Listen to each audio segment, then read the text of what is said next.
LoveLine is meant for an adult audience. LoveLine is meant for an adult audience. LoveLine may contain sexually oriented content. LoveLine may contain sexually oriented content. Listener discretion is advised. Listener discretion is advised. 1-800-LOVE-191. LoveLine starts now.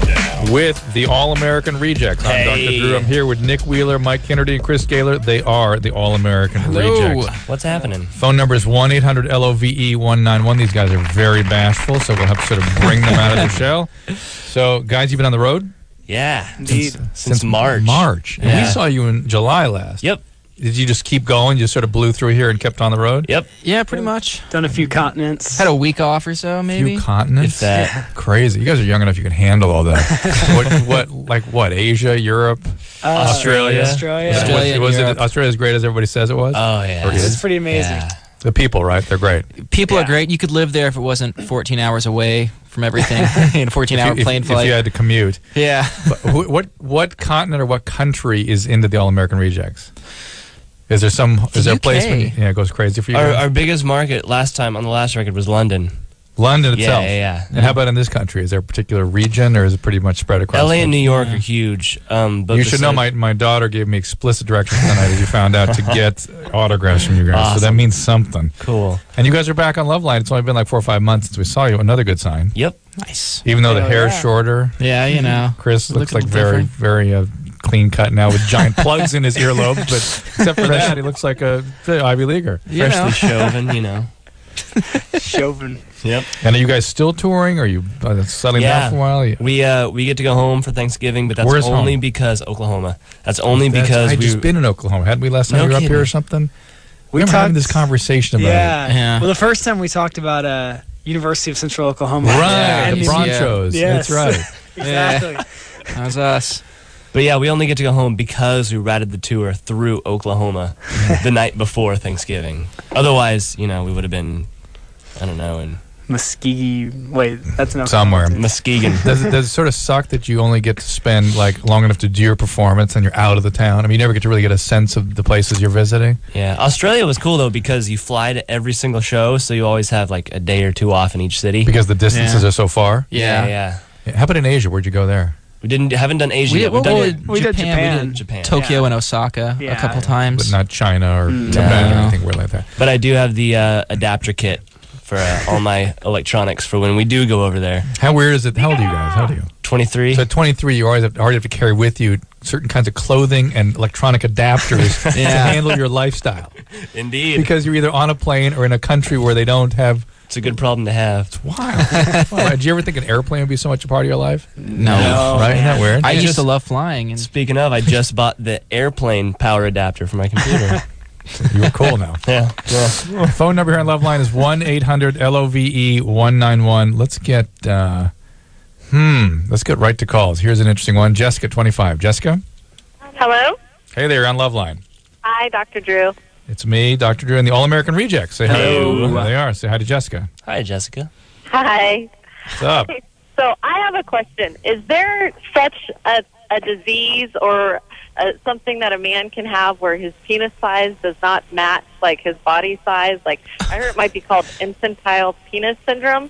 or obesity. I think that's another one. Elephantiasis. Give me that textbook in there on genital reconstruction. Elephantitis, yeah. It's a textbook-looking thing in the closet. I'm going to look it up for you right now. Cold weather. Well, the reality is there's some men, I think they're probably called microphallus is what it's probably called. That's just as embarrassing as infantile penis. Yeah, in fact, Sounds worse. it sounds worse because infantile at least holds forth the possibility of future growth. Yeah. Yeah, that's what I want, the genital plastic surgery. I'm going to look it up right now. Genital okay? plastic surgery. Do you see it? Right? Wow. Read what this says. What does it say?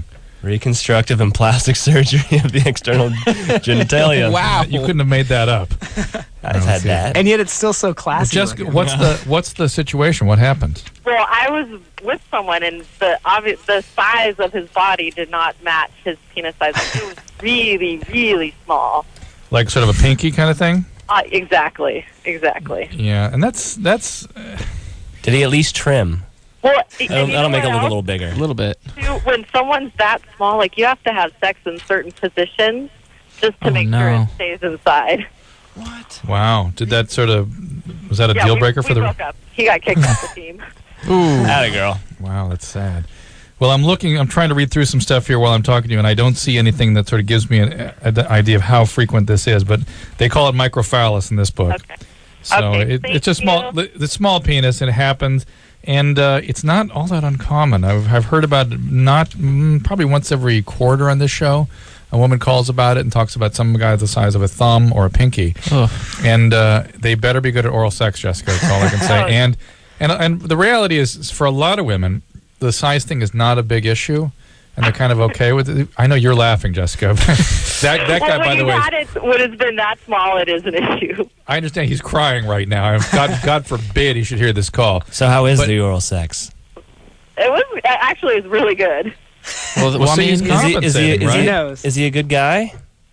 No, he wasn't actually. Okay, yeah, then lose him. Yeah, well, that's I why was going he's to say if he's gone. good at carpentry, maybe keep him around. High five, Jessica. Way to go. All right, Jessica. Well, All right. Thanks, take you care guys. now. Good call. Okay. Thank you. Bye. All right, let's take a call from Deanna. You guys are doing great so far, by the way. It's Nick Wheeler, Mike Kennedy, Chris Gaylor, the All-American Rejects. Deanna, 20, what's going on? Hi, Dr. still- I'm Sue. still- Hi, the All-American Reject. Hey, Deanna. Hey. I'm still flipping through this I'm textbook, such by a the big way. fan of, everyone. I just wanted to say that. You're very kind. Thank you very Oh, much. and Dr. Drew, I've been reading your book, Cracked, and it's really amazing, and it's got me, through, therapy, basically, in just, a couple of days. Great. Are you in therapy?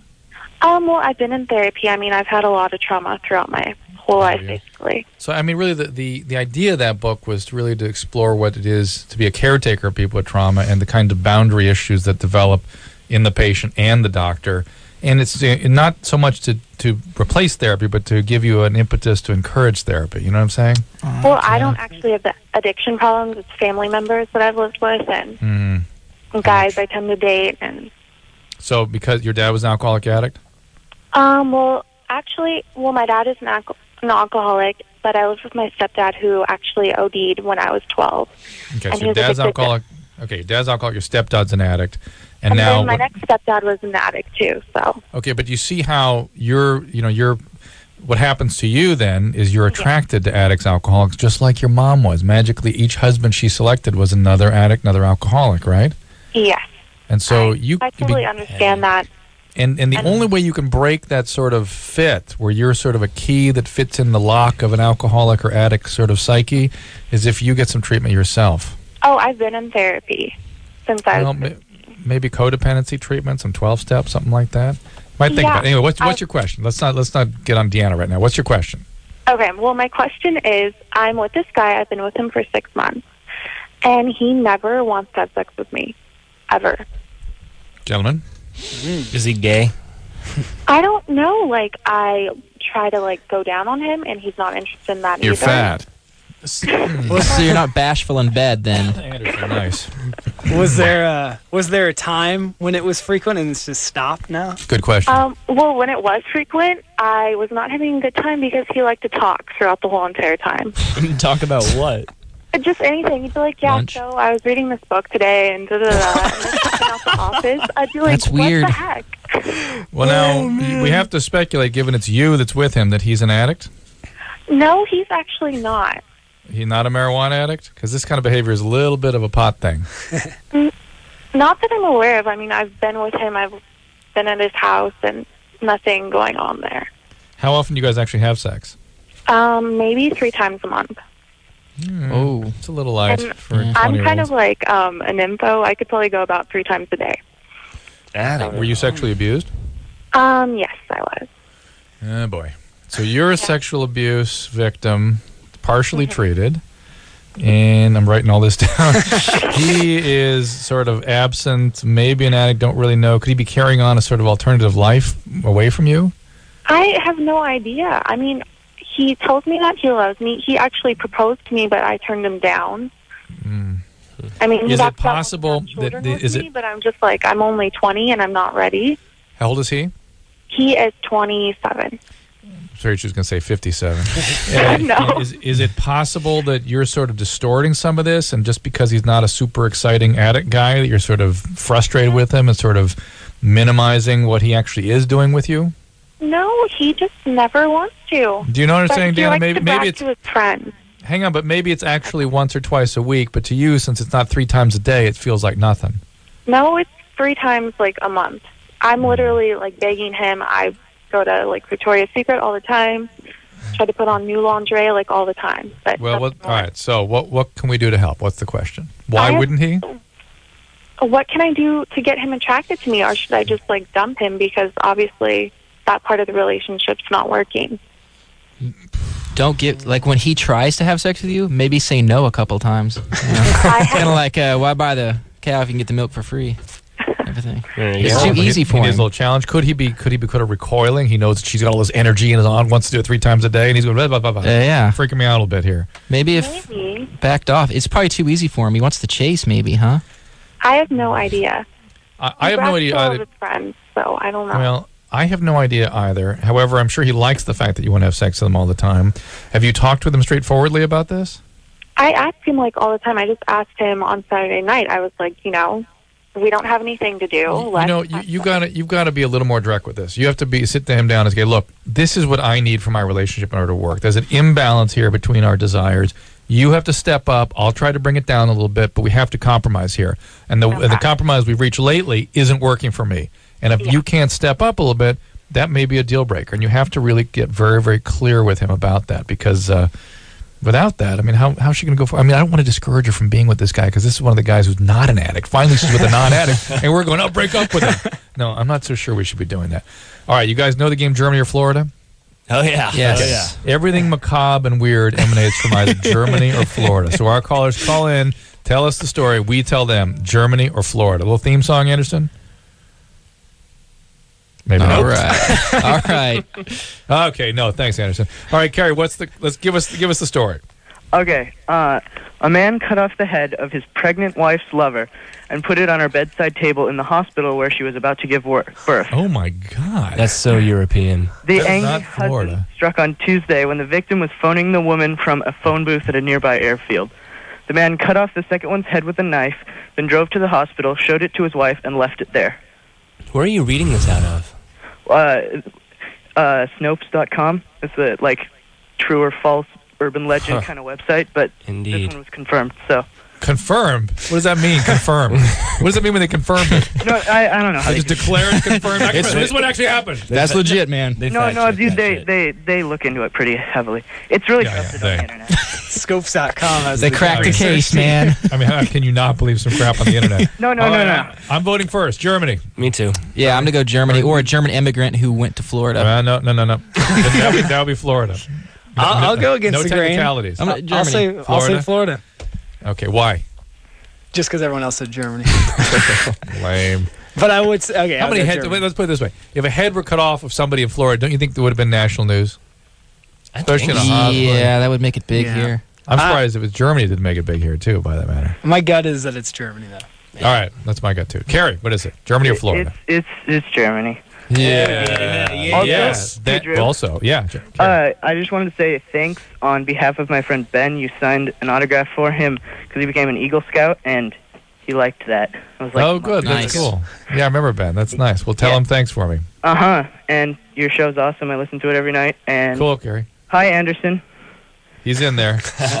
But he couldn't come up with a theme song for Germany or Florida for you, so what are you going to do? Hello? Jennifer, 20.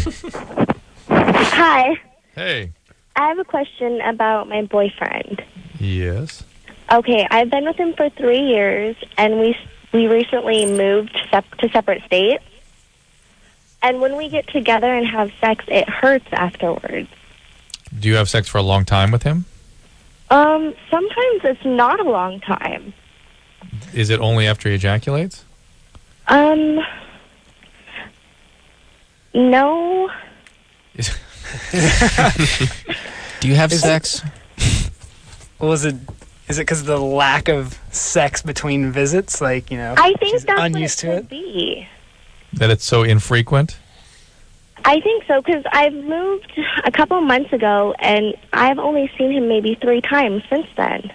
I'll tell you one of the other common reasons, this may or may not be you, but it applies to certainly many other people, that women don't think about that causes this sort of thing, is hormonal contraceptive, birth control.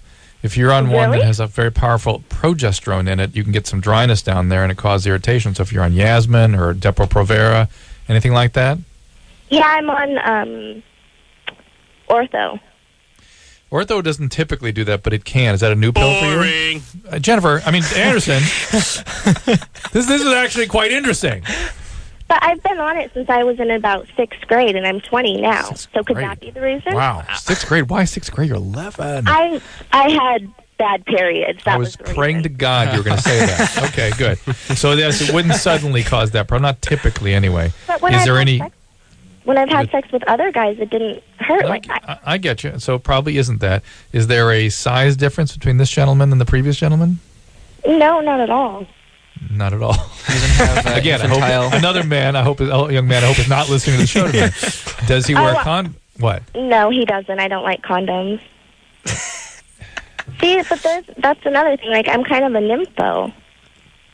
There's a lot of that going on. That's two in like the first 10 minutes. Do you use a I blame the spermicide? rejects. Oh, I love them. Do you? This is just to impress them then? I guess that's all Wait, this you love calls us or you love spermicide? Yeah. I'm confused. It does. Spermicide burns. Yeah. Are you using a spermicide? No, nothing. So no lubricant? Have you tried lubricants and that sort of thing? Yeah. Well, I've only tried Astroglide when I have it I love anal. that name. When you have anal. Yeah. All right. Well, yeah, you need something a little extra. I hope you're not having vaginal after anal because that would explain some of the burning. See, it just burns when we have, like, it hurts when we have sex afterwards. And it doesn't happen when I use my toys or anything. Well, again, we're flipping over all the cards here, Jennifer. Again, I hope it's not the sequence in which you're having sex, because if you're having anal then vaginal, that would burn. Secondly, there may be some dryness or some lubricant issue, and maybe you guys are going too long, or maybe it's the fact that it's so long in between sessions. And I certainly hope that you're getting regular pelvic exams and pelvic exams to be sure there's not an infection, a vaginal infection, that sort of thing. A lot of people want to blame semen and claim that it's like a semen allergy. They do. That exists, but that is rare. And I certainly would look at many, many other things and have it worked out before you conclude that it's a semen allergy. Greg is 17. Greg. Hey, how's it going? We're good. You're on with the All-American Rejects. Sup? Hey, I was wondering, my girlfriend told me that I kind of stink downstairs, and, I mean, it's fine if I take a shower and everything, but, like, we don't do anything in the morning. We do something, like, after school, so by that time, I'm already kind of smelling down there. Do you use this, like, after PE and stuff? After football practice, do you take a shower? No, like, well, just after school, like, I understand, but I mean, is there like physical activity between the morning shower and the afternoon sexual activity? Other than walking between classes, no. All right. Do you change your pants every day? Yeah, dude. But even I forget. Do you have recess when you're 17? No. Do you sweat a lot? Senior. Okay. What? Do you sweat a lot? Yeah, I do, but not like excessively. Like it's every now and then, like especially like when we're actually doing something sexual. Yeah, I sweat a lot. Are you got a lot of hair? No, actually, I tried trimming it down to get rid of it, but it still kind of smells. And what's the nature of the smell she cheese describes? Yeah, are you Parmesan. Are you circumcised?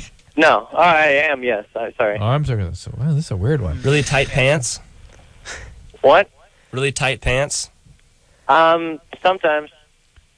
Have you guys ever had this complaint? I think you just need to let it breathe, man. Maybe some deodorant. Deodorant, cologne, cotton pants. Chris Gaylor, before every show, drops his pants and powders talcs down. Yeah, Oh, yeah. I do, yeah, after every shower. But now that's a what kind of shower? After every shower. After every show, you talc down. Yeah. Both you guys talc rashing, down. man. Like when you're sweating and everything. You talc down. Yeah. Now the problem with that's a good plan. For women, there's some risk with talc. It turns out there've been reports sporadically about cervical cancer, weird things, ovarian cancer and things. Yikes. I don't think that's real, but that's sort of out there. But for men, it's a good idea, unless they're hairy. Then what you basically create is just paper mache. Right? I mean, right? Yeah, well. You just paper mache sort of true. encasing for your junk. So, but you guys have not that problem. No, not so far. All right, fair enough. So, Dry as a bone. Powder, dry, cologne, all those good things. All right, this is Josh, who is 20. Josh. What's up, Drew? What's going on, Josh? All right, well, me and my girlfriend had sex. We've been having sex for about 6 months. And we had sex recently, and her vagina got so swollen that the inside lips like swelled all the way out to the outside lips, like you could see them. Good times. Yeah, I don't know what that's about. She said it really hurt. It kind of freaked her out. So I was just wondering, tell me what that was. Don't know what that's all about.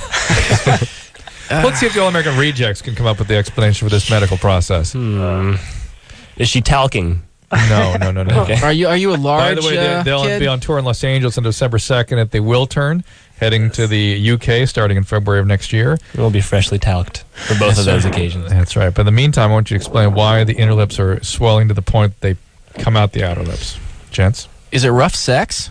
It wasn't that rough. I mean, it was in the back of the car, but it wasn't that rough. Well, come on, dude. How about duration? How long? Probably 20 minutes. Yeah, that could be a little ouch. A condom? No. Yeesh. And does she have any other problems? Any infections, herpes? Do you have herpes? Anything like that? No. Nothing that we know of. I mean, nothing showed up.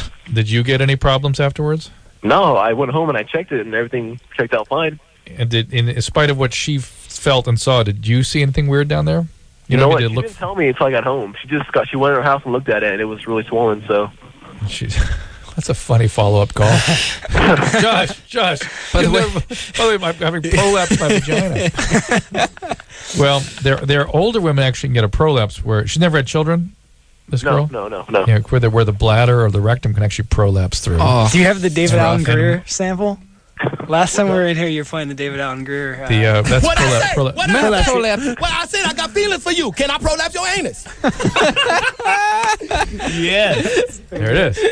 Well, Josh had feelings for her, and he did the job. Maybe she took Viagra. No. This is really just a sign of inflammation, Josh, and whether or not it's a vaginitis or excessive activity, 20 minutes for some women is enough to cause swelling and ouch. And I think she was sort of putting you on notice that it was a little bit. Maybe she couldn't come right out and say it, but that maybe that things went along too long or too rough or whatever. And did you see her again after that night? No. Well, I saw her, but I didn't, take a good look at it. I didn't really have any time for it. No, I mean, did you have sex with her again since then? Oh, no. Okay. Are you boyfriend, girlfriend? Yeah. You are. And so this is something that's probably going to happen again, yes? I don't know. I mean, like I said, we've been having sex for about 6 months, and nothing like that's ever happened. How long has it been since the said incident? Night of the incident? 2 days. Oh, okay. Yeah, I think it's just one of those things where she caused it. Again, she needs to have a pap smear double check, make sure there's not an infection. Could be a vaginal infection. And the fact that you guys are not using a condom, and by the way, what are you using for birth control? The pulling out, aren't you? What? It's pulling out. That's a zero method of birth control. So stuff gets out before you actually have the... Before you get out, stuff gets out. That's exactly right. And so she really should take the morning after pill like immediately to make sure that that risk is minimized. You can take it up to 5 days after an unprotected sexual intercourse. Wow. It's designed for 3 days, and it reduces the risk of pregnancy by about 70% by preventing an egg from being released, so no conception ever occurs. It really doesn't interfere with implantation, which is what the Right to Life people claim it does. It really doesn't. It works by preventing ovulation. That's why 30% of the time it doesn't work. That 30% of the time the egg gets to the sperm and you get pregnant. It doesn't interfere with the implantation. You get pregnant. So reduce your risk. Use the morning after pill, and maybe the lubricant go a little easier on her. The same thing applies. We were talking about that last woman with the painful intercourse, the burning. Could be on a birth control pill or estrogen, that sort of thing. So anyway. Bigger car, too. That would help. Larger backseat. Just saying. Let me vacuum that backseat every once in a while. You never know what gets back there. Just saying. The American Rejects will be performing at the American Music Awards Tuesday, November 22nd. That's just coming right up here. Yep. 8 p.m. on ABC. They are currently on the Rise of the Fall tour and just released the CD in July. Where is it now? Right there. There it is. Is Move Along the name of the CD? Yep. Excellent. I've got them for my kids. This is perfect. They're going to be so happy with me tonight. They're from Stillwater, Oklahoma, and they are with us tonight on LoveLine, 1-800-LOVE-191, and we'll return after this. The shockingly raw drama Havoc stars the Princess Diaries Anne Hathaway in a gritty and sexually provocative role. Available in unrated and R-rated versions. Havoc hits DVD on November 29th, 2005.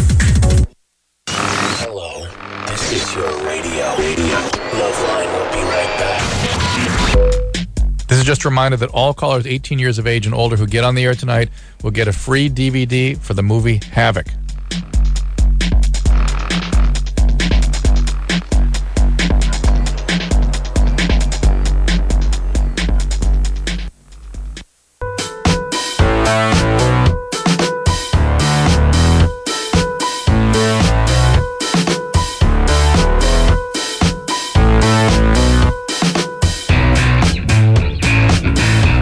1-800-LOVE-191. That's LoveLine. I'm here with Nick, Mike, and Chris. They are the All-American Rejects. Hello. And I just had the great good pleasure, gentlemen, of looking at your lead singer, Tyson Ritter's vocal cords. Oh, yeah. I saw a laryngoscopy of his incredibly inflamed vocal cords. Apparently, the reason he's not here with us tonight is he got polyps and inflammation from straining.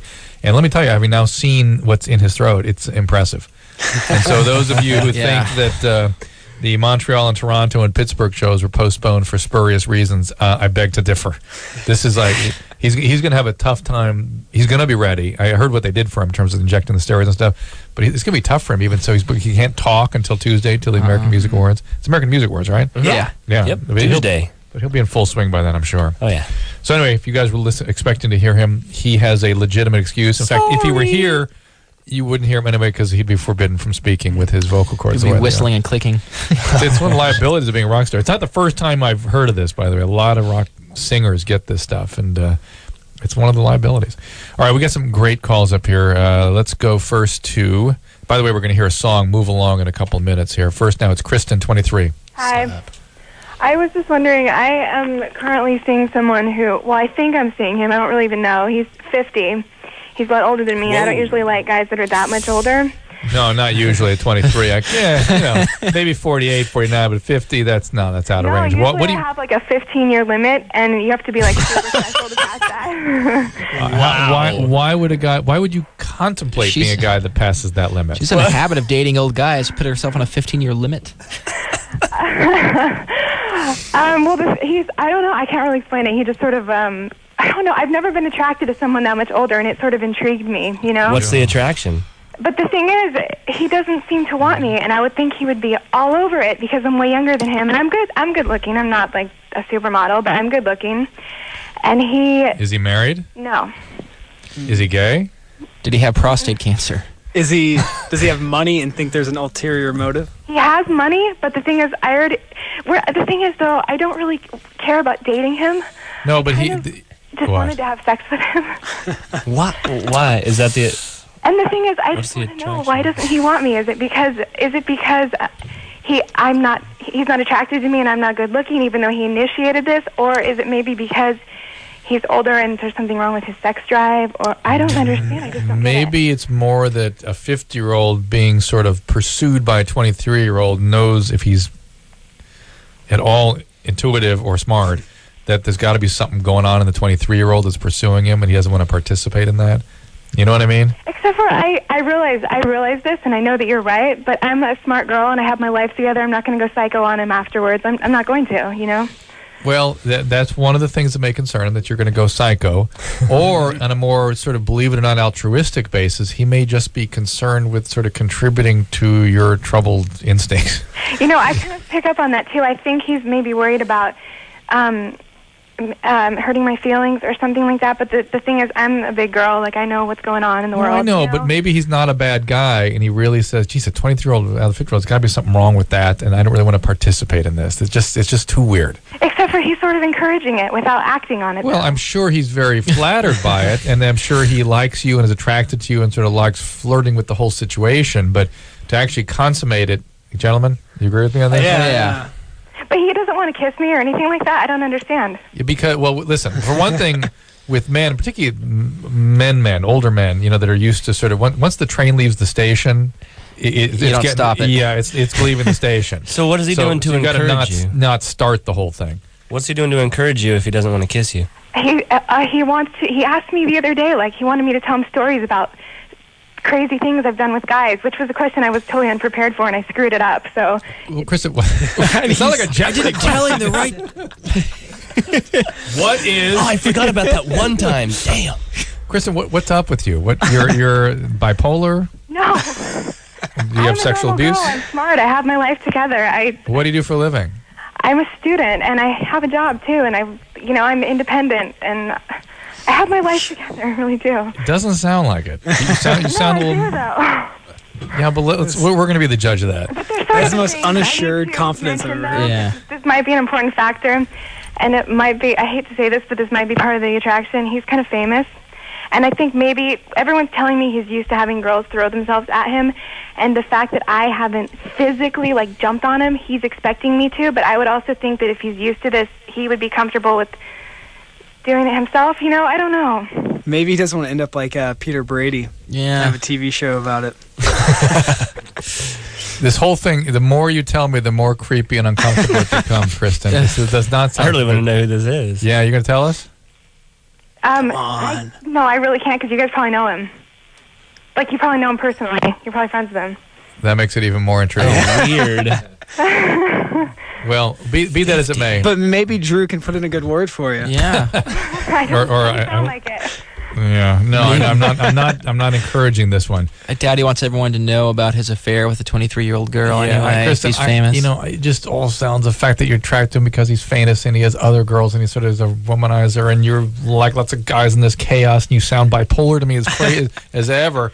I enjoy, Kristen, whatever you want to do, but I'd kind of slow down a bit. Just slow it down. This does not sound like a great situation for you. He's probably the kind of guy we don't that know anybody.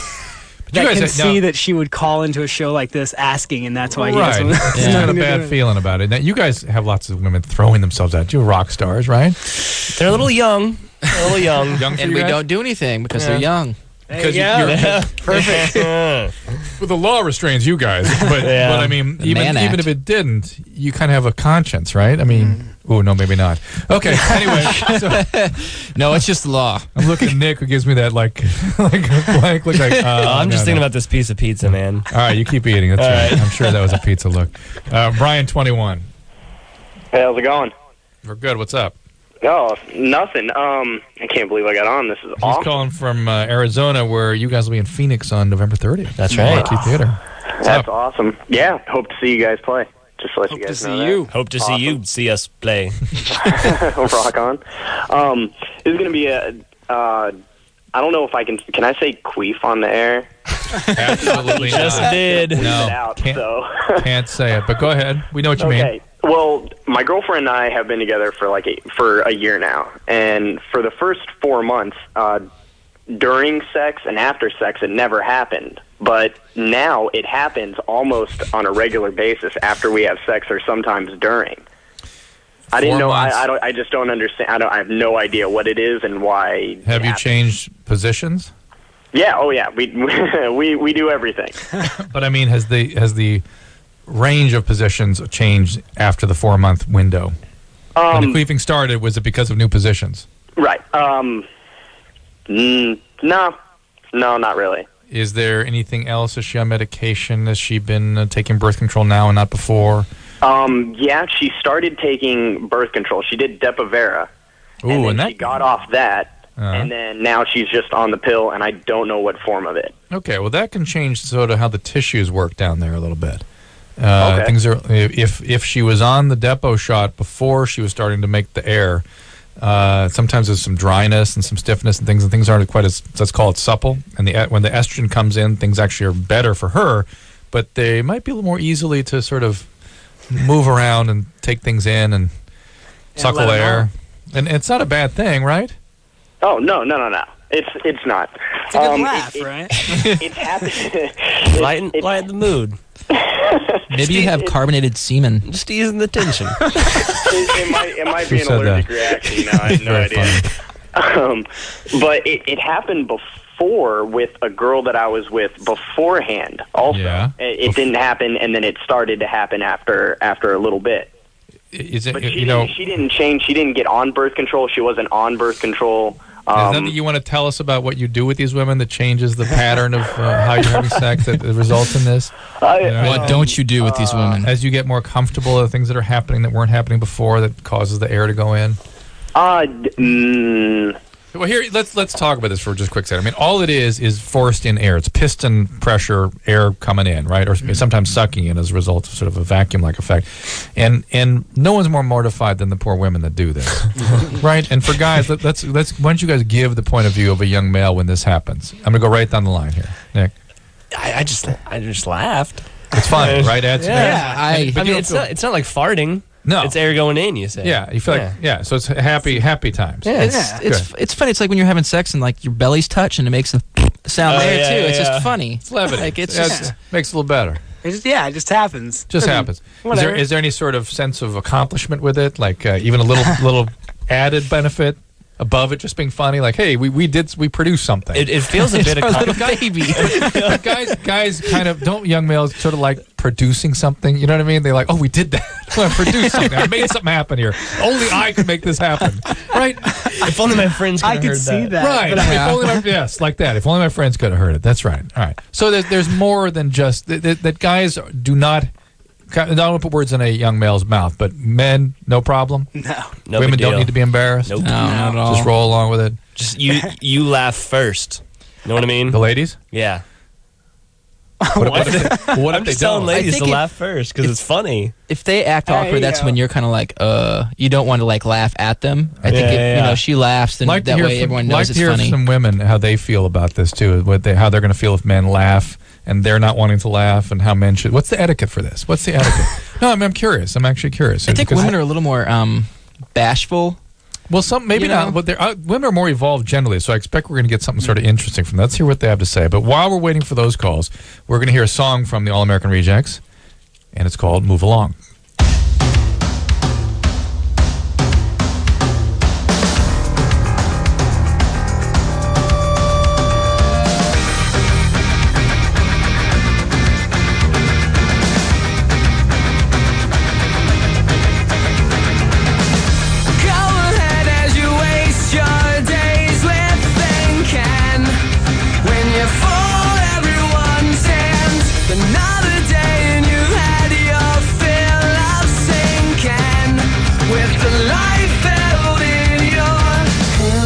Shaking cold. These hands are meant to hold. Think too big. When all you gotta keep is strong. Move along, like I know you do. And even when your hope is gone, move along, just to make it through. Move along. Move along. So a day when you've lost yourself completely could be a night when your life ends. Such a heart that will lead you to deceiving. All the pain held in your hands are shaking cold.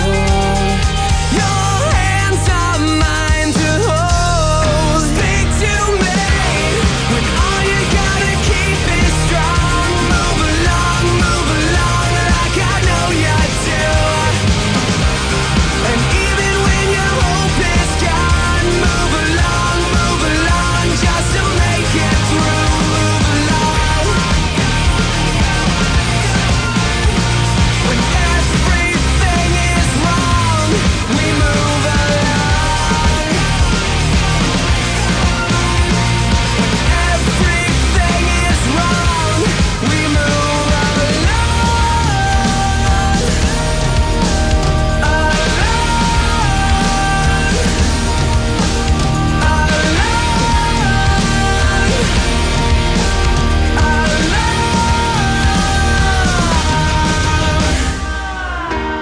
When all you gotta keep is strong, move along, like I know you do. And even when your hope is gone, move along, just to make it through. When all you gotta keep is strong, move along, like I know you do. And even when your hope is gone, move along, just to make it through. When all you gotta keep is strong, move along, like I know you do. And even when your hope is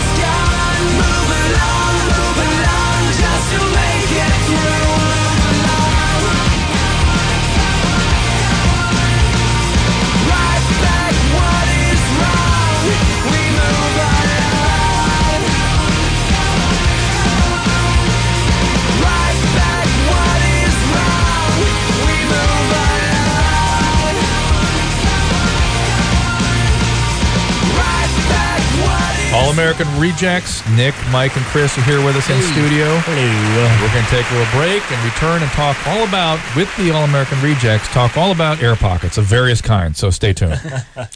LoveLine. Be right back in a minute.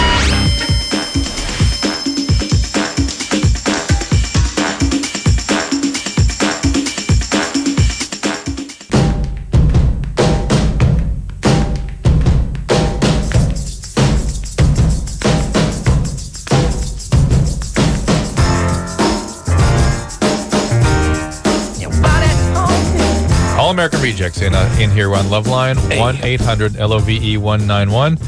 And Chris Gaylor, the drummer, was just regaling me with the stories of trauma in his life. How the hell did you become a drummer? You didn't have a hand for half your life. I'd already been playing for about 3 years at that moment. Oh, that explains. After they tried to cut your hand off, then you became a great drummer. Yeah, I took a year and a half off, and then I missed it so much I came back and started playing like 4 hours a day. Oh, really? Maybe that's what happened. Sort of part of therapy or something. But tell the story real quick. I used to have an iguana, and I was cleaning out my aquarium one day, and lousy timing. My mom kind of created a tripwire with our garden hose. I fell over it with the aquarium in my hand, and it landed on my hand and cut it off. I guess right where the thumb starts. Yeah, basically he had his hand hanging off from the palm. It was hanging off from the palm, squirting blood. With each beat of his heart. I cut every tendon, ligament, and nerve in my hand, except for my thumb, actually. And this story came to us only because he was describing how, when he was younger still, Cat scratched his eyeball and opened the globe up, so the vitreous poured out. And that story became upon us because he was looking at the penis reconstruction pictures in the textbook I pulled out for him. Oh, so with that, let's go talk about air pockets. This is Cara, who's 21. Cara? Hello. Hey there, what's going on? Hi. Okay, I'm calling. It's kind of funny how you went to break saying that you're going to talk about air sacs. Was actually what I'm going to ask you about. That one caller called. I had to call in the air bubble thing. Yeah. Okay. Well, I've gotten it since so many times, but I get it when I don't come. And I've never asked. And I went on the internet, which is of course the worst thing you can do because that just freaks you out. But I've never known why. And when I get it, it's really painful. And I almost sometimes if it's really big, you can't even walk, and it goes away in 1 to 2 days. Wow, so you get sort of a cramp with it. Yeah, well, really. So when you have an orgasm, it pushes the air back out. You actually feel the air coming out. No, it's like almost hollow. How dare I? I'm so sorry. Completely off base. What? Tell us what happens. Well, I just when I don't get to come, and when I'm like about to, and then I don't get to, then I always end up having it. It's painful and it hurts, and if you it's almost like. Sometimes there's 2 or 3 of them, and they're hard. And 2 or 3 what? 2 or 3 what? Like I don't know. I always call it a bubble. It looks like when you blow a piece of gum, like you blow a bubble and you hold it in your mouth, like that kind of a thing. It just looks like you have 4 lips rather than 2.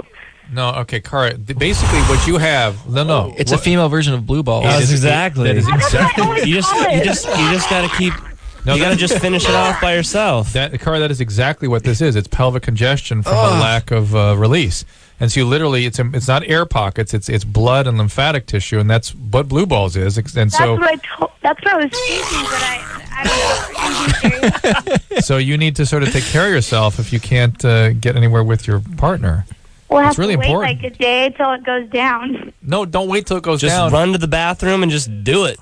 You see what we're saying? Finish it off. But it's so tender and it's so sore that I can't even Sometimes I've gone in and I had to stop because it's so painful. And then one or the other, sister. Well, that's different. 5 minutes or 3 days. That's just swollen tissue. That's from excessive activity. That may not have anything to do with whether you're having an orgasm or not. That's just the fact that you're having excessive stimulation, excessive rubbing, and friction, that sort of thing, and so things just swell up. And that definitely can. We had that call 3 times tonight already, and that definitely is something that takes a couple of days to settle down by itself, and warm baths and that kind of thing. Yeah, ice. But you may want to get checked out when you're having one of those because, believe it or not, vaginal infections and herpes can also predispose to that. So you want to be sure that there's not something that's getting stimulated by the sexual activity as well. Here's something. Let's see. Oh, here we go. Christina, 20. Hey. Hey, what's going on? Nothing. I'm calling in response of the whole, the whole queefing thing. Yeah. Atta girl. Excuse me? Nothing. Go ahead. Well, I just want to let you know, me being a girl, with you guys all asking that question, the first time I did it, it was totally awkward.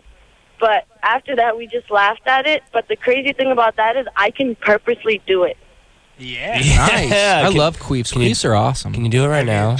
No, I can't do it right now. I'm not laying down.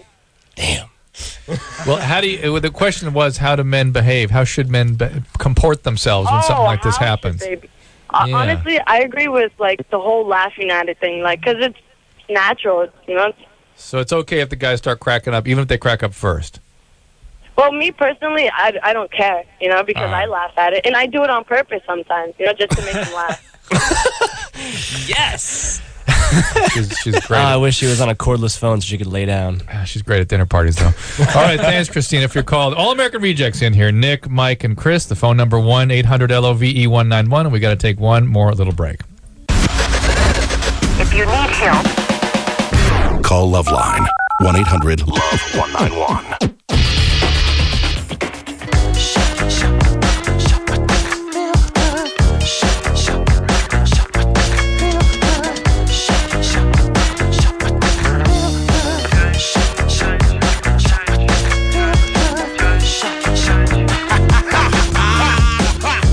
LoveLine, 1-800-LOVE-191 in studio. The All-American Rejects. Chris, Nick, Hello. and Mike. Hello. Tyson out with a pharyngeal or a laryngeal polyps. He's got What he vocal said. cord polyps, and I've seen pictures of them. Ann was so angry that the four of you weren't here. Your manager ran in with a picture of his laryngoscopy, and let me assure you, if that wasn't out of a textbook, that's a nasty-looking polyps. And so they had to postpone. Had to postpone Pittsburgh, Montreal, and Toronto as a result. And he will be in full swing by Tuesday when you were on the American Music Awards. Yes, sir. Tuesday, November 22nd, ABC, 8 p.m. You guys have anything else to say? You pretty much got it, man. You got the little rundown sheet. That's right. Anything else about queefs? Or we've heard now that so far the consensus amongst women have been that we should be making light of it. Enjoying. I got a question. Yeah. What is the medical term for queef? There you go. Because I feel uncomfortable using that at times. It's queef. It's queef. I don't think there is. There'd be sort of vaginal air or something, or nothing very technical about it. One more question like that. What would be the medical word for a taint or chode? Good question. Perineum. Perineum. It's your perineum. Can you spell that? Perineum. Perineum. Okay. Indeed. Yeah. It's nice. What's you went? Somebody out the window doing jumping jacks. They're making signs to you guys. We can't make sense of that. Sorry. Perineum. You have a She's perineum. saying she has yes, one? You have a perineum. Yes. That's right. Oh my goodness, what's going on in this studio? Let's go to Jesse, who's 22. Jesse. Yeah. Hi guys. Hey, what's up there? Not too much. How are you guys doing? We're good. Okay. All right. Well, basically, Dr. Drew, my question is, about 3 weeks ago, I cheated on my girlfriend with one of my coworkers, a little more of a freaky type girl. My girl's real conservative, real laid back, and I kind of got a prostate massage from her. Kind of got? Did she milk your prostate? Yeah, and it was like I had a really close friend of mine who used to tell me, "Hey, you should do it all the time," and I was like, "Whatever, dude, you're gay. I don't want to, deal with This it." is awesome, dude. You got to get your prostate rubbed. When she did it, now I kind of want to introduce it into my relationship that I have now. But at the same time, because of the way that I used to think prior to this, I'm like, now is that like homosexual tendencies? Am I kind of No, absolutely not. Absolutely not. However, I still wonder why you like that. Anybody else? I'm not in. No. I went to high school with this guy who liked sticking a toothbrush up there while he jacked off. Oof. And And you hung around with this guy? Why? Okay. I think he's straight now. No, it's nothing. That's not a gay thing. Yeah, it's not. It's nothing really to do with sexual orientation. I mean, just the fact that people like their sort of hinter parts stimulated. It's not. I mean, most gay men actually have mutual oral sex. They don't even involve that part of their body. People don't realize that. People imagine, oh my God, men must be having anal. No, most gay men do not. Really? And so the whole anal part of this is sort of a separate issue. So, Jesse, it's something you like, and admittedly, you're a rare gentleman as such. But enjoy, and there's no reason you shouldn't feel like you should bring it up with your girlfriend. However, I think she's going to get kind of suspicious when you suddenly bring up this peculiar activity. Just say you saw Road Trip. Yeah. See, that was kind of what I was thinking, like, kind of bringing that into play. But like, I didn't know, because like it kind of like when my friend told me about it, I just like immediately ran off at the mouth and was like, dude, you're gay, blah blah blah blah blah. Yeah, but forget the gay part. It's just like, hey, it's just for God's sakes, that hurts. Don't even think about doing that. Most men, for most men, some guys like that, whatever. So you're one of the few and the rare and the fortunate. I don't know. If the object's big enough, can it cause damage? Well, that's something that I always, a lot of young males are sort of forcing anal sex on women. And what people aren't aware of, very few young people get to see what happens in the 7th, 8th, 9th decades of life. And let me assure you, that's a part of the body that normally, under the best of circumstances, gets lots of problems. It can be, fissured and hemorrhoids, and there can even be prolapse. And that's what led to David Allen Greer uttering those famous words. There it is. Well, I said I got feelings for you. Can I prolapse your anus? Yeah, that's what led to that. And so, as such, people don't really sort of pay attention that they're biological and these parts of their body can have injury. And if you have pain back there when people are manipulating those areas, that's your body telling you that's not a good idea. Now, yes, you can overcome some of the discomfort. You can learn to relax, this and that. But by and large, that pain is there to signal trouble. And the trouble tends to develop later.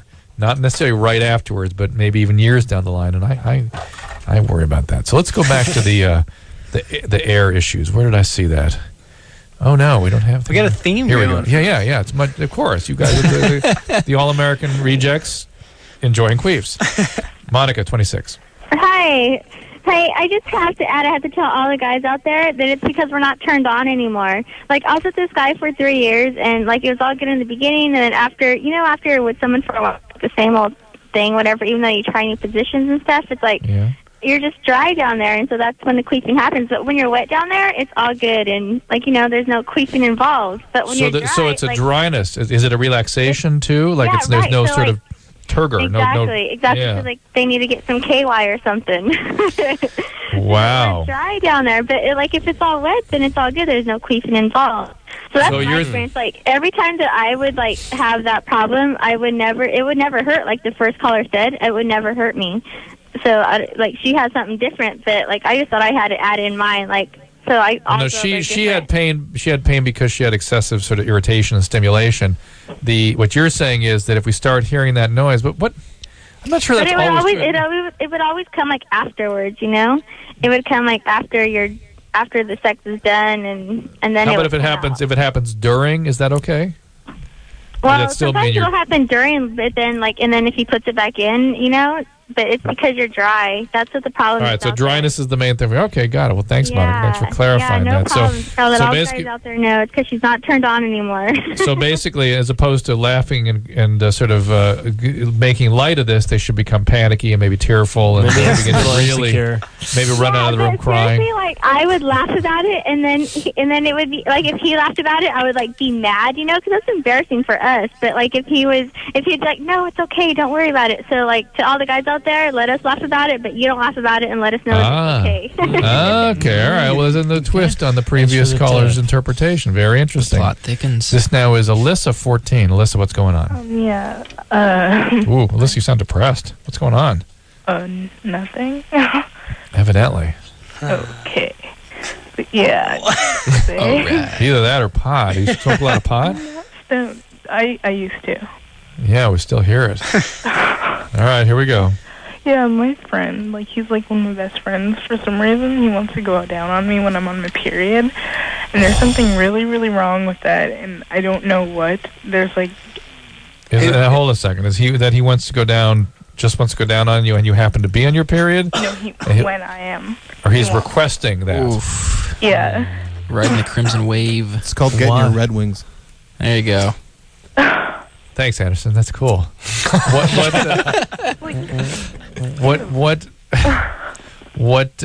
did this go down, so to speak, if you'll excuse the expression? How did this come about? Okay, we just hang out sometimes or whatever, and I don't know, he's a little perv. So, like, he was just like, yeah. Is he sitting like 3 feet from you right now? Why you sound like you're cowering away from something. Yeah, like you're talking about him in his presence, are you? No, but, like, I was just talking to him, so I don't know if he's listening. I see.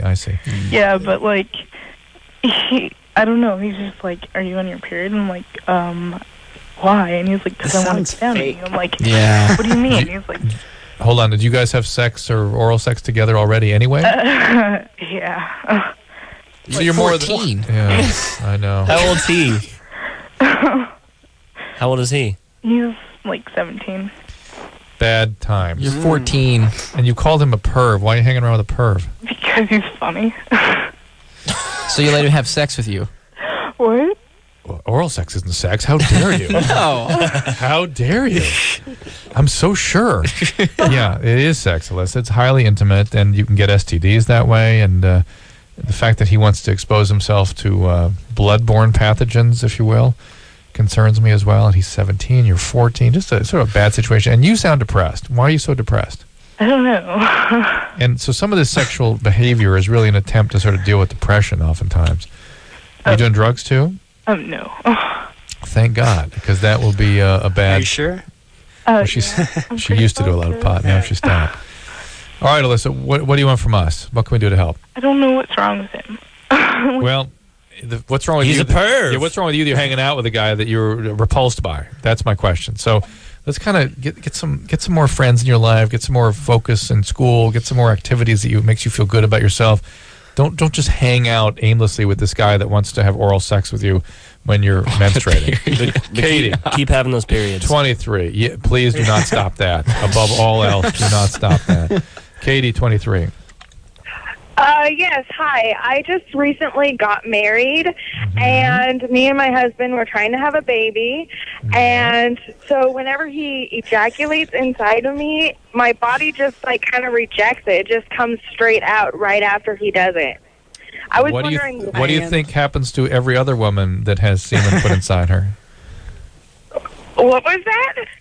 What do you think happens to every woman on Earth when semen is inside the vagina? When she stands up, it comes out. Yeah. Well, yeah, but I mean, it's when I'm laying down, or even when we're in, like, When there's gravity, it will come out. There's always a wet spot in the bed, know what I mean? Yeah, that is not every ounce is not supposed to stay inside. All that's enough there is to cover the sperm, cover the cervix, so it can begin to attach and get through. Pretty much all of the liquid comes back out. Okay. What did you think? That you have some sort of receptacle up there that captures everything and Well, I wasn't sure, you know. I just thought that was a problem, you know, because I mean, I just wanted to make sure that it was getting up there so that I could have a baby. Katie, it's getting up there. Okay. Okay. Yeah, okay. There we go.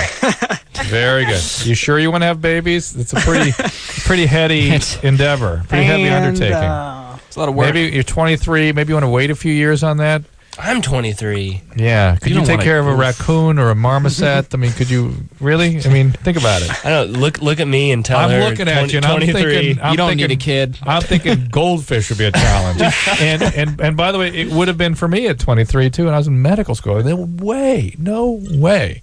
I wasn't trying to tour the world and see the world like you guys do. No, there's no way. All right, so let's go back to the air issue again. Anna, 17. Hi, I heard you guys talking about the creasing, and I do it too, but I only do it when I'm doing it doggy style. And That's it's always common. after. It's like never ever during. So it's where the air gets forced in, and then it comes out afterwards at the end. Exactly. I mean, it doesn't even matter if I'm dry or wet or whatever. Yeah, it's just the always, position. It's cool. Yeah. You're just barking a little bit. So it's the guy you're into, right? It's the guy you're into. It's not that you're turned off by the guy. It's just the position does that. Yeah. And so what about the by the way, reaction? I want to congratulate you guys on creating a theme for tonight's show. Thank you so much for creating such another heady theme. But Annie, so one of the questions we had was, how should guys behave? How do you want your partners to sort of react to all this? Oh, I totally agree with the other girl that just called in. Don't laugh about it because it is embarrassing. Just Should you pretend it didn't happen? No, but just like say, "Oh, it's okay, it's okay."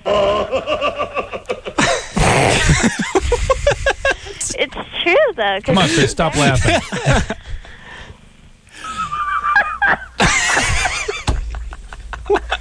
She's laughing like she just quit. No, that was Nick. Come on. So, all right. Anna, you still there?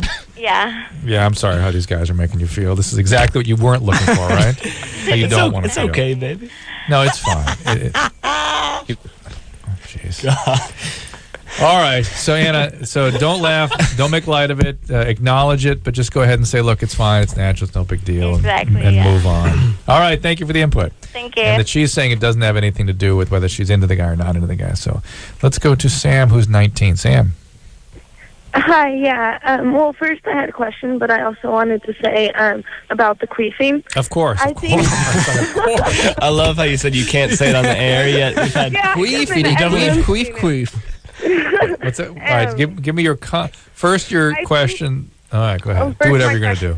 Okay, first my question. I am 19 and my boyfriend is 23, and we went out and then we broke up, and then I went out with another guy, and then we got back together. Now when we have sex, he always masturbates afterwards. Like, we will have sex, I will get my pleasure, and then he'll be like, okay, well, let's stop, and then I'll like leave to go to the bathroom, I'll come back in, and he'll be masturbating. Like, every time we have sex, he's always masturbating afterwards.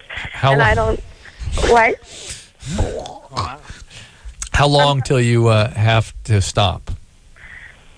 Usually just whenever I'm done having an I orgasm. understand that. How long is that? How many minutes? Sometimes it ranges to 10 minutes. Sometimes it ranges to like 20 minutes.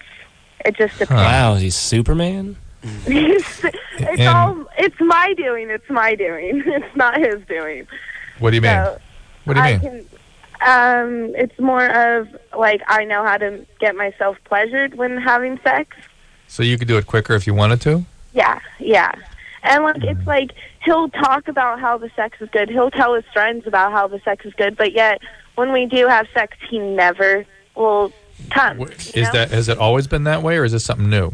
It would be the first time we went out. It was kind of once in a while it happened, but now it happens every time. And I don't know if it's like my problem. Hold on, it's not. I guarantee you, it's not you. Seriously. And how about with oral sex? Like, I will try to go down on him afterwards. Like, I'll notice that he's masturbating, and he'll try to hide it from me, or he'll try to be like, I'll try to do it for him, and he won't let me. Gentlemen? I know from the panel. Personally, I know it's the other way around, but that's why most guys it's a different. Yeah. It's the other issue. Yeah. What is he telling his friends? Sex was so good, I only had to masturbate for like 5 seconds when she left the room, dude. It was awesome. Well, there are those guys that have real difficulty having an orgasm around women, in particular with intercourse. Now, those guys, mostly in my experience, will then be able to with oral sex. This guy's not that guy. And I'm always suspicious about those guys in terms of how they feel about women. Not that they're gay, but they're just not that comfortable being in close relationships. Is he one of these guys that sort of marches to his own drum? I'm sorry? Is he one of these guys that sort of marches to his own beat? He's just not around a lot. He's sort of, sort of loner. Yeah. That's we usually lived that guy. together for. No, I know, but he's not like cozy and at home with you all the time. He's sort of out doing his own thing. Yeah. Yeah. That's But that guy. It's like he'll act like he'll bring up like the sex, like during the day or we're out doing something. We'll like it's kind of like foreplay, and like we can't wait to go have sex. Like he can't wait to have sex with me, and then when we do have sex, it's like I'm not pleasuring him good enough. Well, the fact that he doesn't have an orgasm, although this is most men, this is not the case, but for some men, it's not important that he have an orgasm during the intercourse. It's just important that they have it. He may prefer it, as some people have said. It's sex is good. It's just not the real thing, and they prefer actually what they can do for themselves. And he's sort of used to masturbating. Probably does that a lot. They may have difficulty having orgasm with intercourse. And there's some guys that still are like that. They still are satisfied with that combination, and that may just be him. Again, suspicious about those guys that really the real problem is that they're anxious in closeness. When they're really close and intimate with somebody, they sort of feel anxious. They can't function very well. And I'm always suspicious about those guys. This is now Dustin, who's 14. Hello? What's up, Dustin? Nothing. Like a few months ago, my brother tried to pierce his nipple, and he started squeezing stuff out of it. And then I tried, and I can squeeze like a liquid out of it too. Is it called blood or pus? Or milk? Or It's like Out of his nipple or yours? out of mine. So you both have this talent. So you're squeezing each other's nipples? What? No, he did it, and then I was wondering if I could do it too, because that was kind of weird to me. I'm like, Yeah. okay, whatever. And then I tried it, and I can do it too. How long ago was his? So are you poking the hole and then squeezing? No, are you just squeezing your nipple before poking? I'm just squeezing and All right. Are you on any medication? No. Any history of thyroid problems? What? Any history of medical problems, thyroid problems, anything like that? Not at all. He seems to have it because he had a piercing, and it probably wasn't just milk that was coming out. It was other kinds of inflammatory fluids. In your case, the fact that you're producing a fluid from your breast concerns me. But was he piercing it or not? No, not piercing. No, he's That's just called squeezing? galactorrhea then, and that can happen from stimulation, but usually that's a hormonal issue. Thyroid problems, pituitary tumors, and it can be nothing, but I would definitely look into it, Dustin. I would see a doctor about that and get a little bit of blood work done. So, gentlemen, you've created an interesting thematic sort of trend on tonight's show. You're welcome. All American Rejects, Nick, Mike, Chris in the studio tonight. We have a song we're going to hear by you guys. Okay. It's called Dirty Little Secret. Let's do it.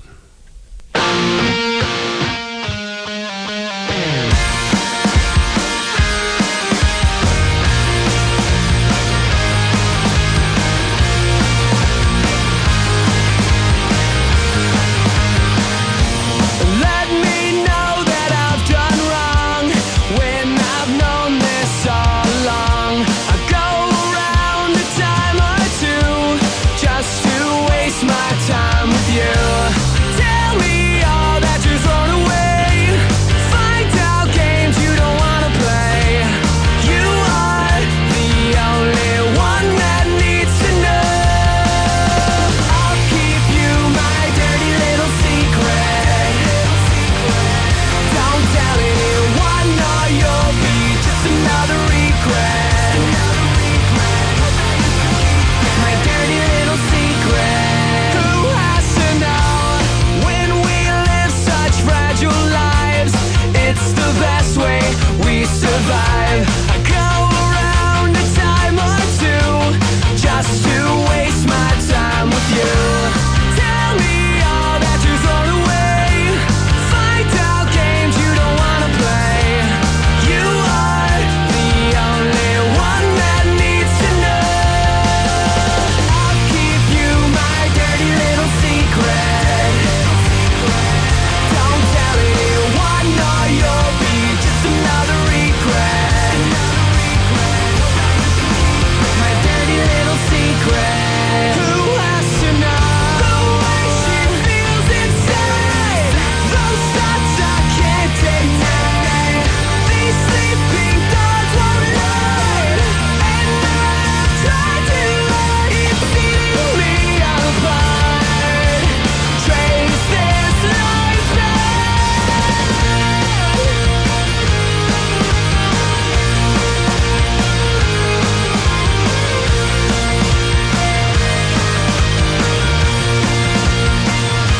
I'll keep you my dirty little secrets. Don't tell anyone or you'll be just another regret. I'll keep you my dirty little secret. Don't tell anyone or you'll be just another regret. My dirty little secret, dirty little secret, dirty little secret. Who has to know? Who has to know?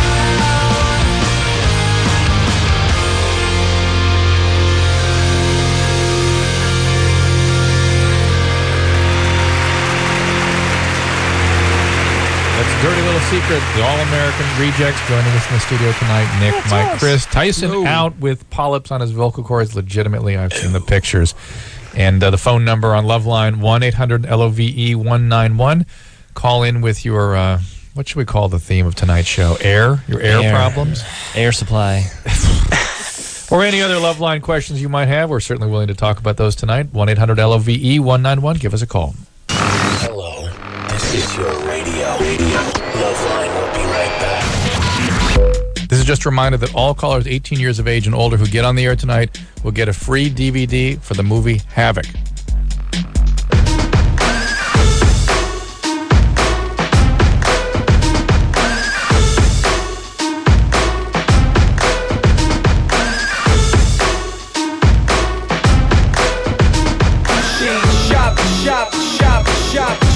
Right, Loveline, 1-800-LOVE-191. The All-American Rejects. Hey. There they are, Nick, Mike, and Chris, and they're here to help you out tonight. And, man, they've created some strange themes in tonight's show. Christy, 25.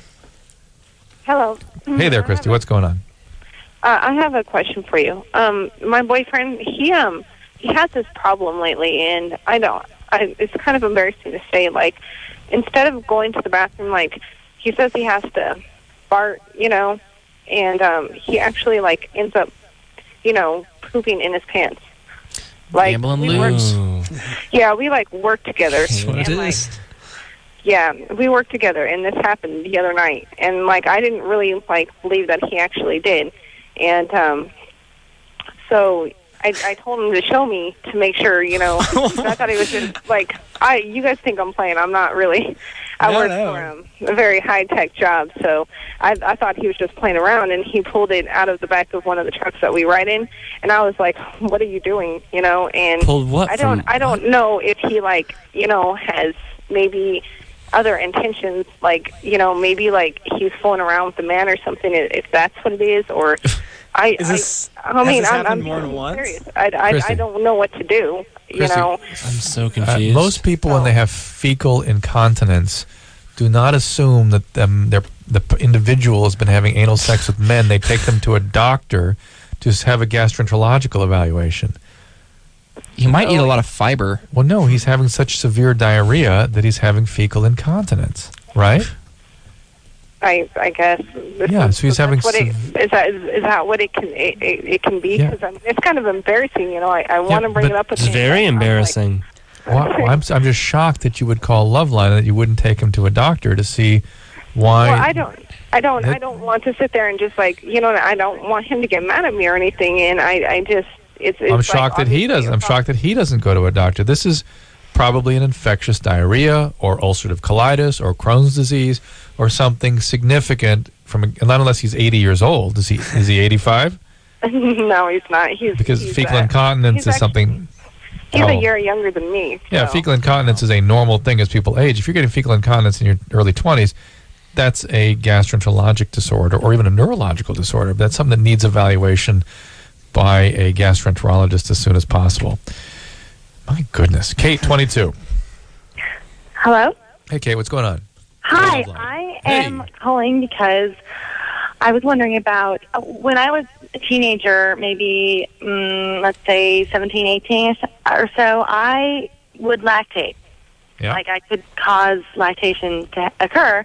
And then it just kind of went away, and I don't know what caused that to happen. And I was wondering, could I have been pregnant? Is that what precipitated? Well, that's an interesting speculation. That is a cause of that. Man. Yeah, I know. I see it. The third theme of the night. I was going to say. It's the queef, galactorrhea, incontinence. You weren't piercing nothing, were you? Yeah. No, guarantee it. It's an interesting. I actually went online and looked that very issue up, whether or not there can be lactation as just part of normal development in adolescence, in teenage years, and I could not come up with anything that suggested that. It was the same kinds of thing. All I could find was the same stuff I was suggesting to our last caller, that medication, thyroid condition, prolactin tumors, pregnancy. So pregnancy is certainly a possibility, but the other thing that can happen, and it's not that well understood for whom it will or why it might, but just irritation of the breast. Stimulation of the breast is enough for some people to stimulate the breast milk to be produced. Really?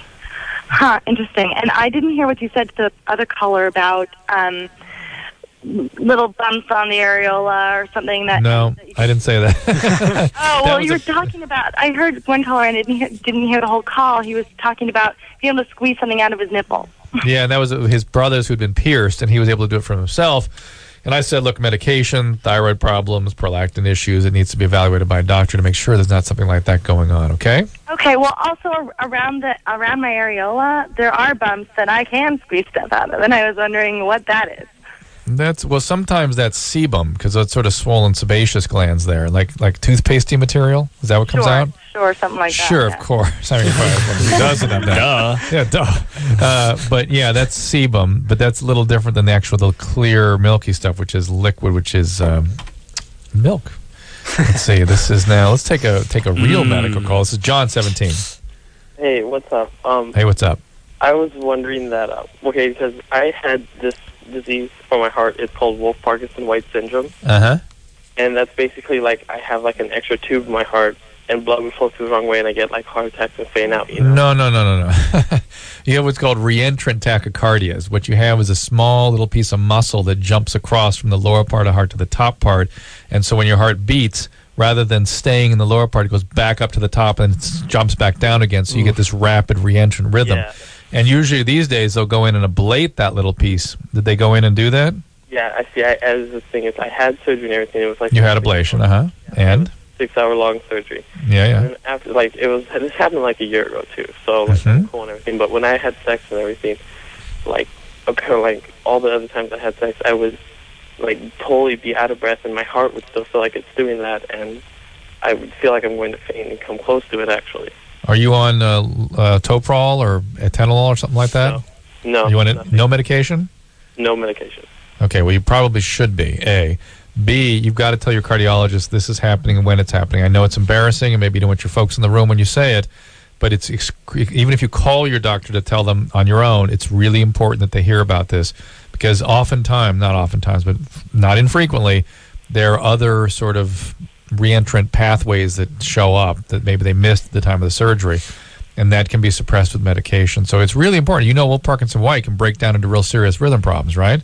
Yeah, I've been going to the doctor for before I had the surgery. I've been going to the doctor regularly about this whole thing because I was born with this apparently. All right, it's called WPW, and it's not a big deal. It's treatable these days, but you're still having a reentrant rhythm. It sounds like when you get in an extreme situation like sex, and that needs to be kind of talked to your cardiologist about. This is Ethan, 22. Yeah, my girlfriend and I have been together for about 4 years, and she and I are going to 2 separate schools right now, and so she and I don't get to see each other only once a week, and so we only get to have sex once a week. But we seem to have phone sex a lot more over during the rest of the time when we are unable to see each other, and she and I have more enjoyment from the phone sex, it seems to be, than from... Finally something for the All-American Rejects. Yeah. So what is better about phone sex than real sex? You can imagine what you want. Maybe. It's like reading the penthouse, the columns. Sort of brutal, though. It's like the guy who masturbates after sex. That's a little different, though, isn't it? Because that, for him, is part of sex, and he likes doing that. This is what Chris is saying, that you'd rather imagine being with somebody else than the person you're actually with. How long you been together? Nearly 4 years. Ooh, So is she also 22? She's actually 20. Yeah, I wonder if this thing is kind of winding down. I mean, if you're at the point where phone sex, or imaginary sex, fantasy sex is better than the real thing, you got to wonder. And people when they get together in high school, really, that's not meant to last a lifetime, as it were. Did you guys have girlfriends in high school? We met in high school, yeah. No, I understand, but I wonder if the rejects had them. You did have them, right. 6 months at a time, maybe. But I mean, it wasn't as though that was something that lasted, or maybe you thought it was going to last forever at the time. But Nick's like, oh God, no. No. But the point is, even if you did cling to that relationship, the reality is you're glad when it doesn't last a lifetime. You barely know who you are at that point, right? Yeah. This is true. What do you guys want to tell Ethan? I just think he likes masturbating more than having sex with this girl. How is the relationship outside of this? Ethan? Pardon? I'm sorry, what was that? How is the relationship outside of the sexual issue? It's wonderful. No issue. I mean, she and I have the normal relationship issues, but we get through them, and we love each other. We deal with everything. It's great. Don't you wish you could date other people and sort of figure out, you're in college, your whole college career is going to be spent with this one person? Don't have any regrets with that? No, I don't. All right. Yep. So when you have phone sex, do you picture her? I do. That's quite a pickle you got yourself in there. You want to help us understand what the issue is here? I'm sorry, what was the question? Can you help us? Give us more information. It's hard to understand. What's not good about I real was wondering sex? if there's anything I can do more in person to make the sex better. Incorporate a phone. Talk on your cell phones while you're having sex in person. Are you guys both very restrained in person, and you're able to sort of break it out a little bit when you're not in each other's presence? That's probably it. Maybe I don't know. We've just been trying different things recently. Maybe like talking more during sex. Keep going. But not like that first guy. This call, Ethan, has a moderately bogus quality to it, I must tell you. I swear it's not bogus. All right. I all without it. Because you really don't have a question. Yeah. What is your question to us? The question was originally, was it normal? And I hear that you guys don't take normal questions, so I changed that to asking whether or not is there something I can do to accentuate it better between my girlfriend and I. Well, let's answer, is it normal to like phone sex better than real sex? Okay. I don't Not think at all. so. No. Not normal. And how do you get more enjoyment out of a relationship that is winding down as we see it? The fact that you need something more in the relationship is sort of suspicious, right? Isn't it? I mean, that's not, unless you guys are really getting bored and she's unwilling to do more experimentation, or there's something you'd like to do that she won't do, you just got to bring it up and try it. I'm a little baffled. There's really sort of no question here. I want to talk to Justin, who's 29. Justin, 29. How you doing, Joe? Good. What's happening? I'm one of those guys who kind of has to masturbate after intercourse with my. Hold on a second, Justin. Hold on a second. But isn't that the guy? Isn't Justin the guy I described? Isn't that right? He's that guy, That's right? true. He's that guy. There's nothing wrong with him, but he's that guy. All right, Justin. So what's the question? What's the point? So I was just curious to know why you're suspicious of those guys. Listen to the way you're talking. Dude, you are shady as hell. I'm freaking suspicious of you right now, man. Yeah, and for me, suspicious really isn't the right word. It's more, I'm suspicious that you're the kind of person that has difficulty being in a close relationship. I don't mean suspicious in the sense that I think there's something wrong with you, or that you make me feel paranoid or that you're dangerous. I just think that you tend to be kind of a loner, and you tend to have difficulty in closeness. Is that? That's definitely true, and I was just. There you go. That's what I'm saying. I'm just, and I'm not saying you're a bad person because of that. I'm saying you're just that kind of person. Now that girl that we spoke to earlier, who was having sex with a guy like you, likes guys like you, and I'm sure there are tons of women that like the sort of alpha male loner type. But for you, I would be sort of suspicious that there's more satisfaction than you're able to derive from relationships. If you could learn to be more comfortable in closeness, your relationships would be better, and you wouldn't be so depressed as you sound right now. You sound kind of depressed. Are you depressed? Yeah, well, it happens, a lot, and I am a lot, but I try to just forget about it, and then, I've managed to find a girl who makes me happy. All right, well, there you go. Hell Well, look, yeah. here's the deal. Closeness to other people, proximity of other minds, particularly people that we're passionately involved with, makes us happy, makes us healthy. It's a good thing. And if you can't tolerate that, it's suspicious. That's all I'm saying. And so it's all right. It's fine. Now the All-American Rejects, however, are actually paranoid when they hear your voice, right? I don't know. That first two sentences freaked me out, man. No, he's fine. You seem to let go, He's man. just a little depressed. Physically and mentally, you know what I'm saying? I hear you. All-American Rejects will be on the American Music Awards Tuesday, November 22nd. That's ABC, 8 p.m. They've got the Rise of the Fall Tour. They'll be in Los Angeles on December 2nd. Let's get some other dates here. November 30th in Phoenix, December 3rd in San Diego, December 7th in Portland, 14th Kansas City, 16th New York, 17th Cincinnati, Chicago on the 18th. Look for their listing near you. They are with us tonight at 1-800-LOVE-191, and we'll return after this. Call 1-800-LOVE-191. Operators are standing by. LoveLine will be back in a minute.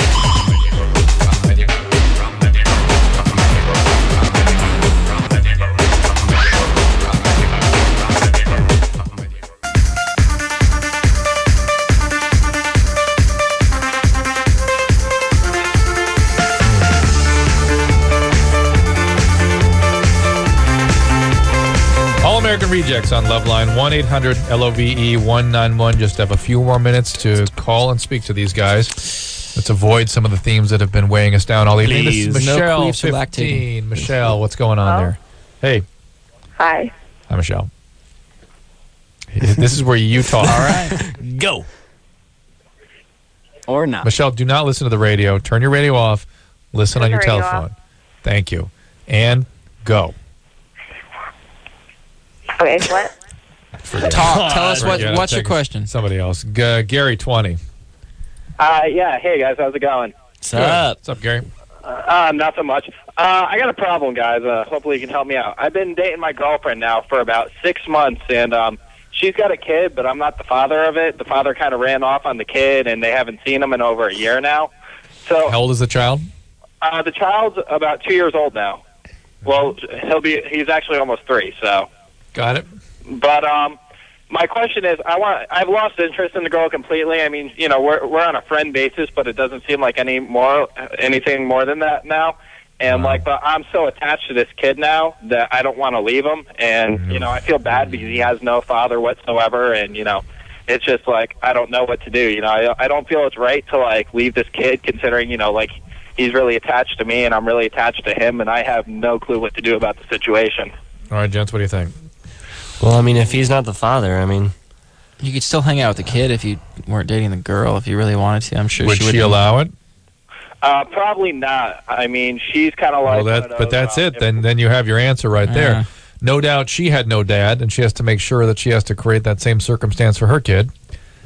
Yeah, that's basically what it is. Her dad ran off when she was 12 years old, and basically never saw her again. Magic, incredible how people do that. Magic. If you can. The problem, my concern is that if, let's say, now she agrees to allow you to get involved deeply with the child, maybe she'll change her mind in a couple of years, and that will have an even more traumatic effect on the child. Yeah, that's what I was worried about. I mean, the kid's almost at the point now where I'm almost the father figure for him, and I mean, I had a really good father when I was growing up, so I know.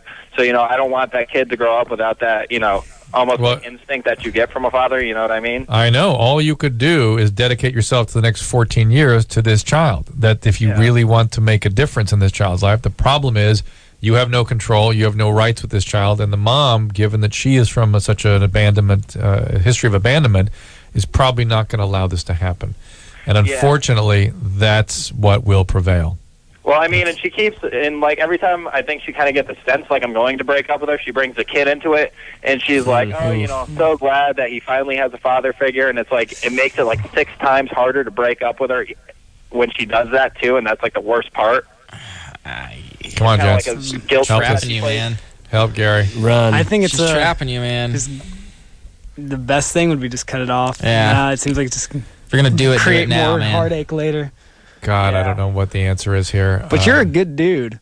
Yeah, no doubt. You are a good dude. Thanks, I appreciate it. The alternative is try to work it out with this girl and consider yourself a family now that you're in this deep and commit yourself. It's just hard, It doesn't seem like that's what you want to do, and it doesn't seem like it's going to work out. It doesn't seem like this girl is going to allow it to work out. So, I don't know. It's really up to you. I don't think there's certainly no easy answer for this. And the unfortunate, this is going to sound harsh, reality is that you can't rescue everyone, if that makes sense, Gary. And I'm not saying that you shouldn't try, but you're not specifically responsible.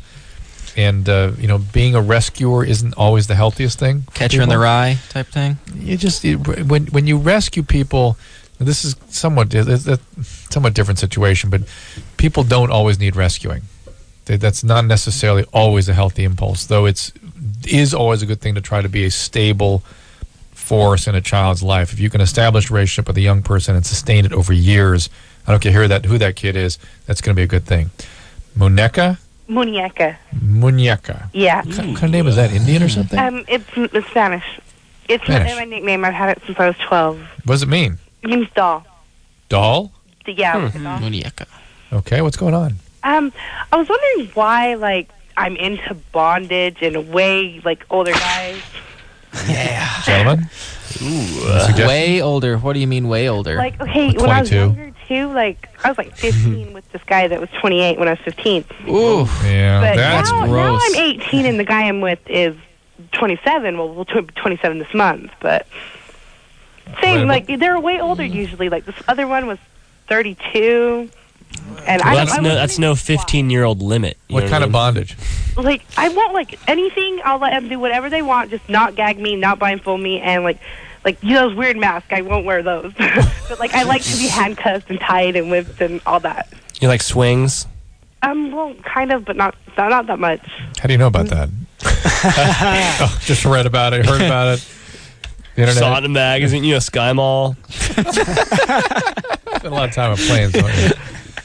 All right, Muñeca. So here's the deal. Most people that are into feeling powerless or being hurt during sex were made to feel powerless or injured as young children, and those experiences of terror in childhood become very arousing in adulthood. They become sexualized. So, did something like that happen to you? Well, yeah. All right, so that's why. You asked why? That's why. Okay. And unfortunately, unfortunately, though, that's kind of an acting out behavior then. And it tends to become a fetish and tends to distance yourself from your partners. It's not as though that makes you closer. People historically go, oh, just whatever you're into weird stuff, go ahead, enjoy. No, you start going down a path, and that becomes what sex is about rather than closeness. Well, yeah, that's how it is now. Like, I'd rather not be in a relationship. I just rather have friends with benefits, as you would say. Yeah, at 18, that's fine, but you might go so far down this path that it's hard to find your way back. So just kind of be careful. Just be careful. Is it always with an older guy? We just got a few seconds here. Is it always with an older guy? Like, I've never been with anybody my same age ever. And of course, the reality is that your dad was the perpetrator, right? No, actually, my dad was never around. Who was the perpetrator? Pretty much my whole life. He was a perpetrator. Yeah. Well, okay. Well, you what, Muñeca? What? My stepdad or whatever. He's just abusive, but. Yeah, there you go. That would be an older guy. That's what we're saying. Go. All right, so listen, All American Rejects here. Thank you, Muñeca. So it's because of your history. If you really want to do something about that, you can either A, kind of slow it down and try to have real relationships now, or B, get a little therapy. Trauma survivor therapy is often helpful for that sort of thing. Be careful for addiction. That tends to rear its head in these situations. Nick, Mike, Chris, they are the All American Rejects. They've been helping you tonight with your excrement and air. Queefs and lactating. Lactating, any fluid or air coming out of your body. They've been all about it tonight. We're going to take yet another break, and we'll be right back. LoveLine will be right back. LoveLine will be right back.